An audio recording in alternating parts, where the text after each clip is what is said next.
I wasn't going to film this, but I thought maybe you guys would like to know what I'm doing. So I installed the irrigation system for the fruit trees, and I found out that the drippers that I used the tank doesn't have enough gravity, enough force, enough weight to actually, for these drippers to let out water. They need more pressure. Anyway, so I found at the building center a tube that has its own orifices and is rigid, not like the tape that I use for the garden. The tape works well in the garden because it doesn't really get touched. But for the trees, I need something that's more rigid, that can hold a shape. I found this one that has little orifices, and I tested it, and the tank has enough water weight that water comes out of these little holes. So I'm replacing the line just around the trees, and so I'm trying not to chop it down and end up with all these little pieces of tube that I'll never find a use for. So it's a little more difficult, but I think I can do it.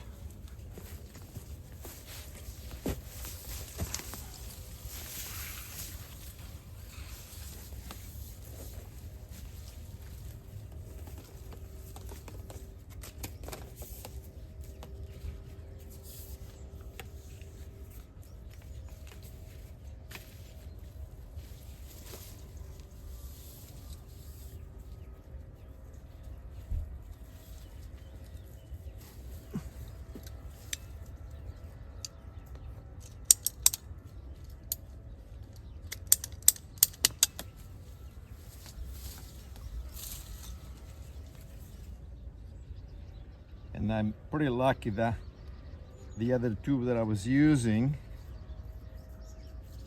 and this new one fit together tightly without any kind of fittings or anything. Just by pushing it into each other.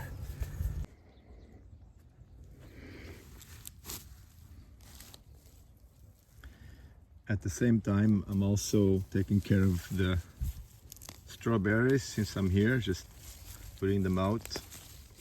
I didn't put any straw on this one here, so there's a lot of grasses and stuff. While on this one here, earlier in the season I put straw and there's no grasses on it. Some lovely berries, some eaten. I've been testing an idea. This is what I've used on this one here. I already replaced the tube on this one. And this one, nobody came to eat the berries. The berries are just amazing, so sweet. They ripen fully.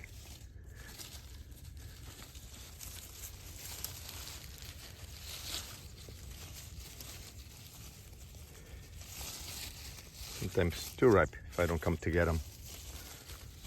Wow.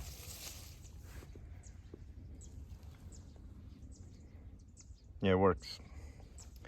I just have to do something around the wire, because every time I put it on and take it off, I scrape the bark of the tree a little bit. That's no good. This one's a plum. Got some lovely plums. Look like late season because they're still pretty hard.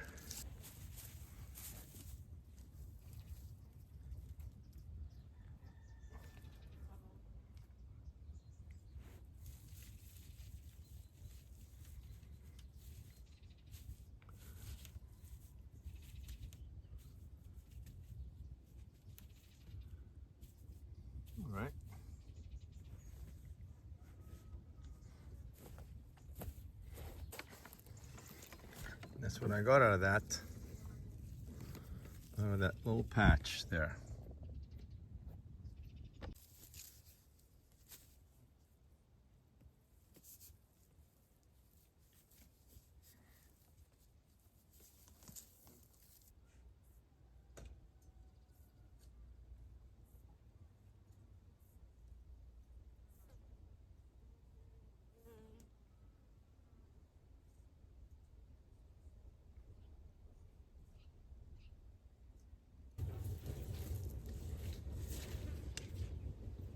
You know, I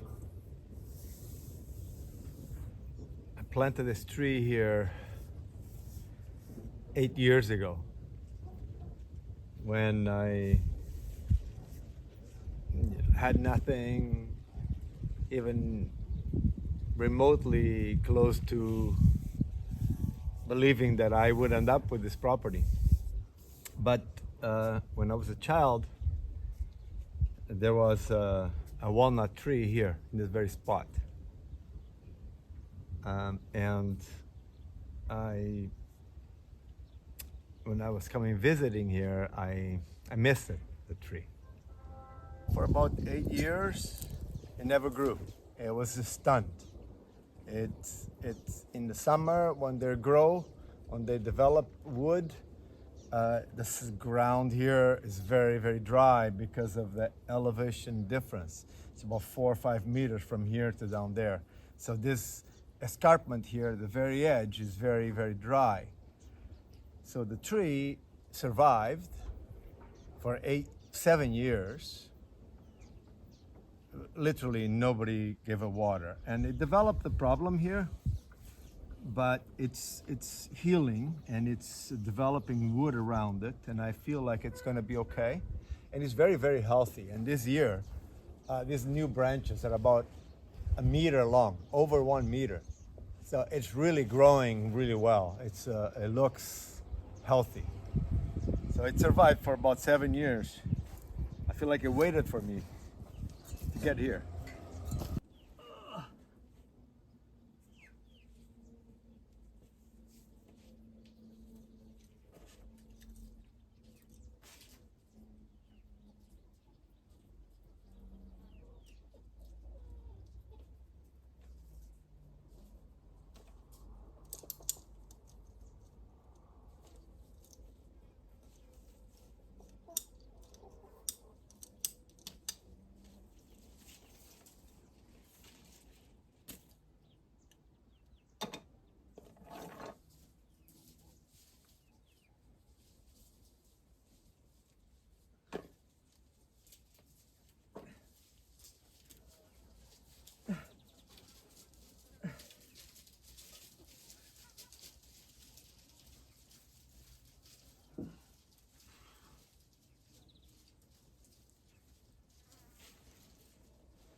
Time to test it out.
Oh, that was totally enough to break a sweat.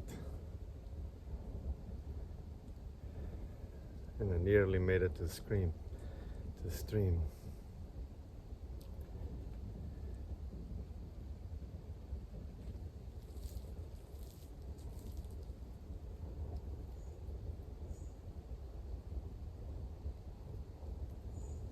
Pretty confident that I'm cutting along the property line on this side.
been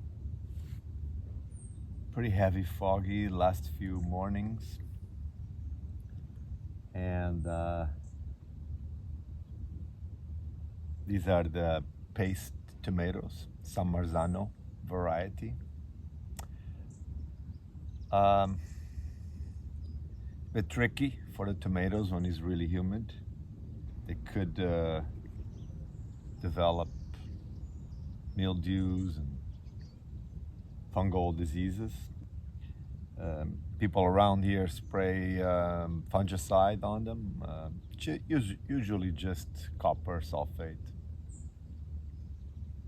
which is not particularly horrible, but if I can avoid it, I will. So what I do is I prune. I take a lot of the green off so that they can dry faster, and hopefully that will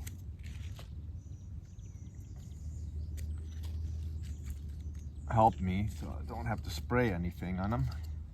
They look really good.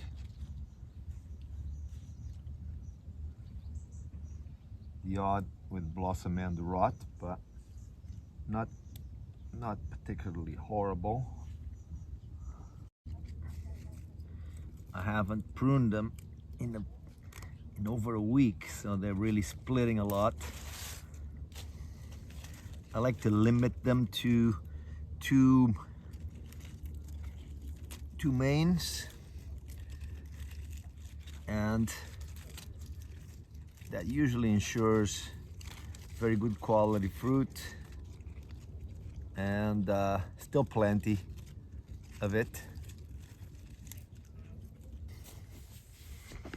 All right, so I'm gonna do this last one here. I'm gonna do it in time lapse. It's not my favorite thing, time lapse, but I think it might be fun.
All right.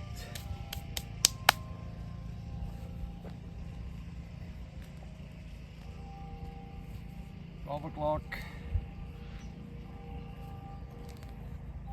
Time to break the fast.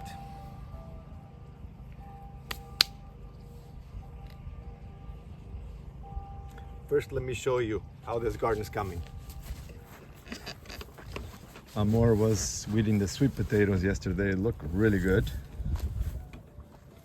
Beautiful.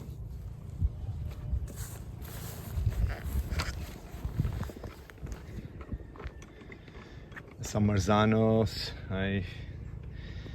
This morning I was gonna go to work on the tent, but I realized that with the humid mornings, the foggy mornings, and the bushy tomato plants, I may have problems. So I decided to prune the San Marzanos instead, and then of course I took on weeding the patch, which in all fairness, I haven't spent any time here in the last, I think 3 weeks ago, so my last one when I worked on it. But they're looking really nice, look beautiful. Of course the basil, it's crazy here. Basil loves it here. It's also been very dry, which is great for the basil. I think we're gonna make quite a bit of tomato sauce and tomato paste. Looks great. Some more zucchini plants here, courgette, as if we need it anymore. There's more tomatoes here. I don't even know what they are. They look kind of like a pear shape. I don't know. Started pruning them, but ran out of time or patience. So next time. Eggplants are looking great.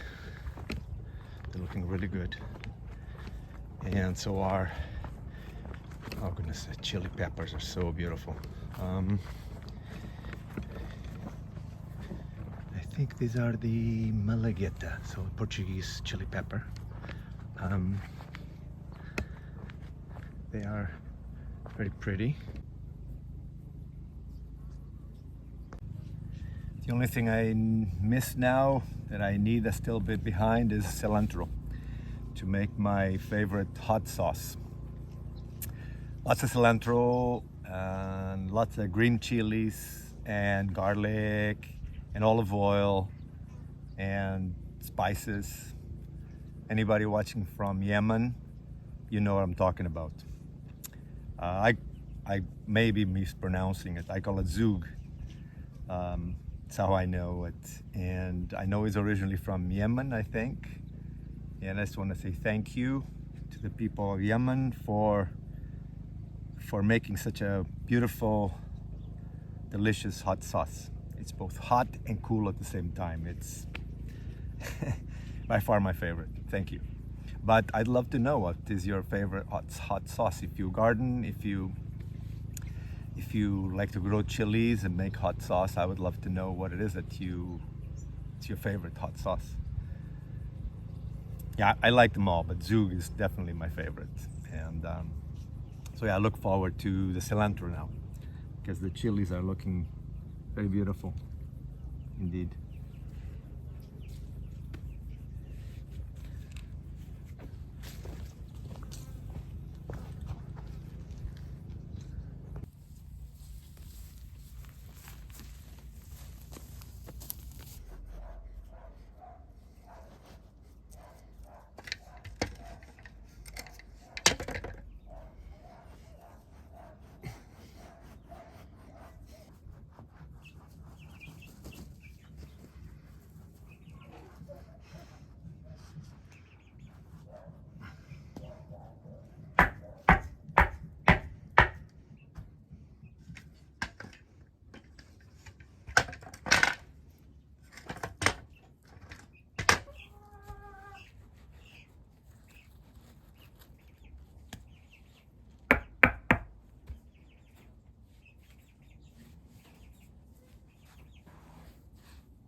I've been trying to control the erosion here on the hill for a while. It's not easy. You have chicken, they scratch, can have erosion. By my calculations, you need about 200 square meters per bird of fairly dense green if they're not going to destroy it. So, especially in front of the hen houses, pretty much it's always eroded. It's always a bit of a moonscape, which here would be a real problem because it's this hill and the rain. It was going to be a lot of soil erosion. So I figured this sod turf be the only way really to deal with this. So far it looks good. I've had this side already down for a few weeks. It's you know, the birds don't seem interested in it. They don't eat it. They eat the rest, but not here. So they don't scratch it, which is a good thing. So I'm completing the boulevard in cobblestone and then laying turf sod over the hill, and I think it's gonna hold. It looks promising.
the first one's up already.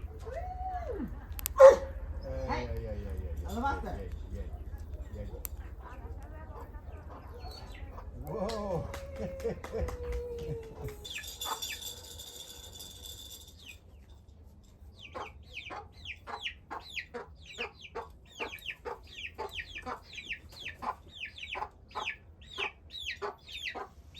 How old are they? 2 weeks? No. 3? No. Going on to her 4th. 3 weeks already? Wow. 3 weeks and she's already telling them to climb on the roost.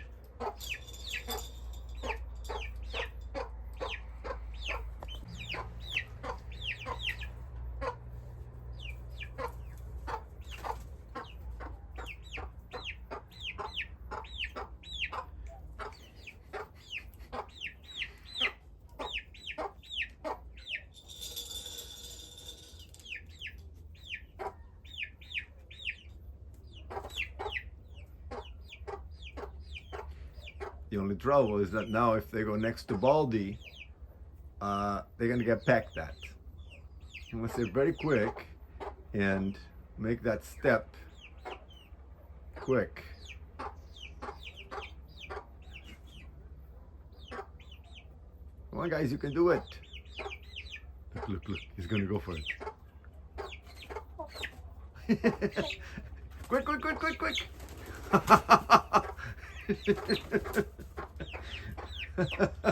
I knew it. She's so mean. She's so mean.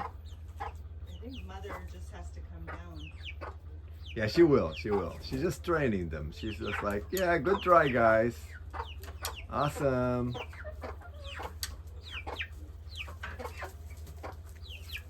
Now everybody's in. Everybody's in the house.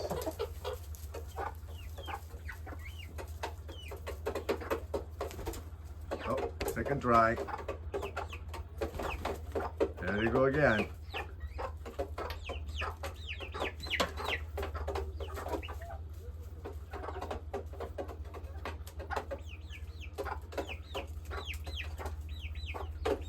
And there's nothing like chicken that are trained by their hen. They're so far ahead.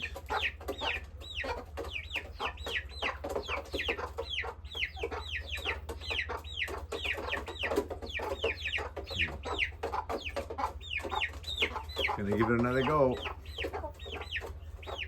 You have to be real quick if you want to get up there, bud.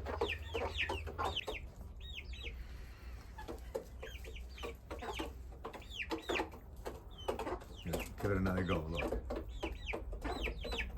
Don't have the best angle, but they don't give up. Quick, quick, quick, quick, quick, quick, quick. Get it. Oh.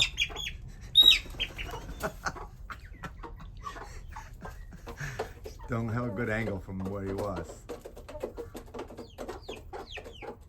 He just couldn't really muster the flying and turning at the same time. It has to be in a straight line. Oops. All right, I'll try again, guys. It's okay.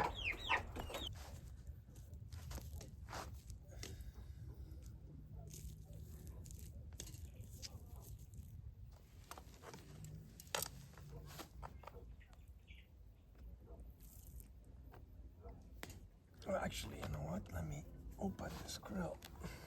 Yeah? Yeah, because I can flip it without... I thought we weren't going to flip it. Ow! It's best if we... I didn't put any olive oil on it. No, it's okay. I'll, if I don't have to flip it, if it looks good without turning it, then we won't turn it. But, just in case. I think it's too hot. Not at all. Nope, it's just the right.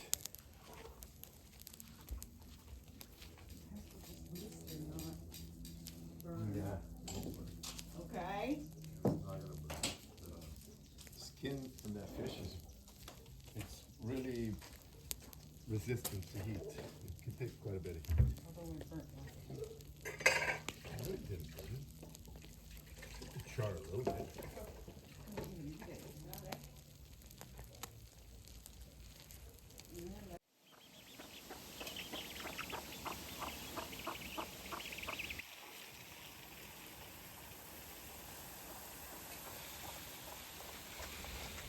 Ready.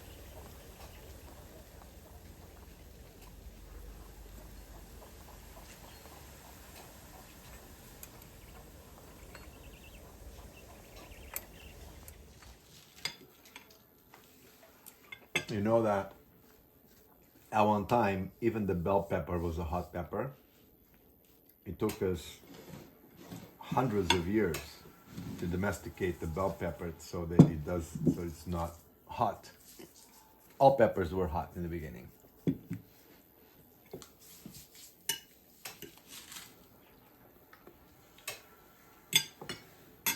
That's lovely, huh? Yeah, it's like a hit of heat, and then It doesn't come right away though. no.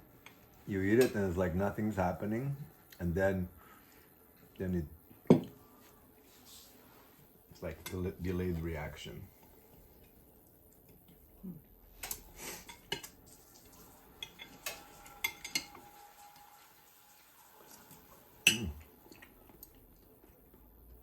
How's it?